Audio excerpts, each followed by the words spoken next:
Shalom. Renungan kebenaran firman Tuhan hari ini terambil di dalam Keluaran 34 ayat 1 sampai dengan ayat yang ke-17. Judul renungan hari ini, Hindari Godaan Dunia.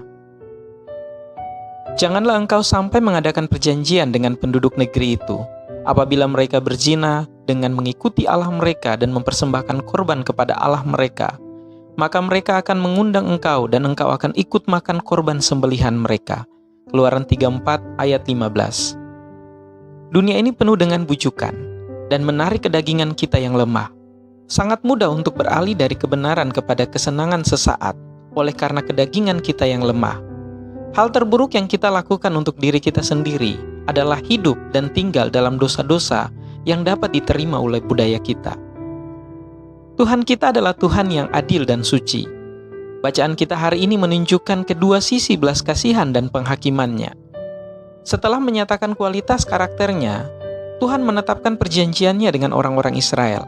Orang-orang yang sama yang semuanya memohon agar Harun membuat bagi mereka dewa baru, sekarang sepenuhnya telah diampuni. Lebih dari itu, mereka diangkat kembali ke status sebagai bangsa pilihan Tuhan. Tuhan tidak mengingat kesalahan masa lalu mereka. Sebaliknya, Dia berjanji untuk melakukan keajaiban-keajaiban seperti yang belum pernah dilakukan di seluruh bumi atau di hadapan bangsa manapun. Orang-orang yang memberontak melawan Tuhan sekarang diberkati tanpa batas oleh-Nya. Ini adalah contoh sempurna dari kasih karunia Allah terhadap anak-anak-Nya. Seperti yang dikatakan dalam Mazmur 103 ayat 11-12. Tetapi setinggi langit di atas bumi, demikian besarnya kasih setia-Nya atas orang-orang yang takut akan Dia. Sejauh timur dari barat, demikian dijauhkannya daripada kita pelanggaran kita. Tuhan telah menyelamatkan bangsa Israel. Dia tidak mengingat akan dosa-dosa masa lalu yang telah diampuninya. Karena itu, Dia dapat menyatakan berkat-berkat-Nya atas hidup kita saat kita memiliki persekutuan dengannya. Namun setelah dipulihkan, kita perlu melakukan segala upaya untuk tidak terjerat kembali dalam dosa-dosa kita yang lalu. Segera setelah Tuhan menyatakan orang-orang telah ditebus, Dia segera memberitahu mereka untuk menghindari membuat perjanjian dan berhubungan dengan bangsa-bangsa yang telah Dia nyatakan akan dihukum dengan kehilangan tanah mereka. Ingatlah, ini bukanlah keputusan sewenang-wenang dari pihak Allah untuk mengusir orang Amori, Kanaan, Het, Feris, Hewi, dan Yebus.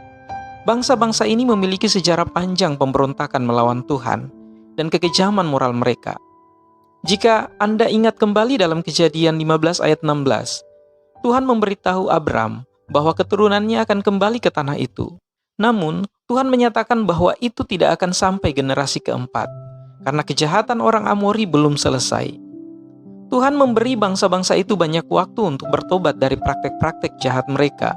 Sebaliknya, kejahatan mereka tumbuh sampai mencapai titik di mana penghakiman Allah dicurahkan atas mereka melalui penaklukan orang Israel. Marilah kita berhati-hati untuk tidak membuat aliansi dengan musuh Tuhan kita.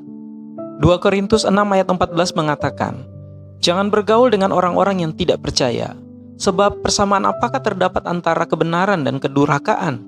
Atau bagaimanakah terang dapat bersatu dengan gelap?" Kemurnian jiwa kita tergantung pada keputusan kita.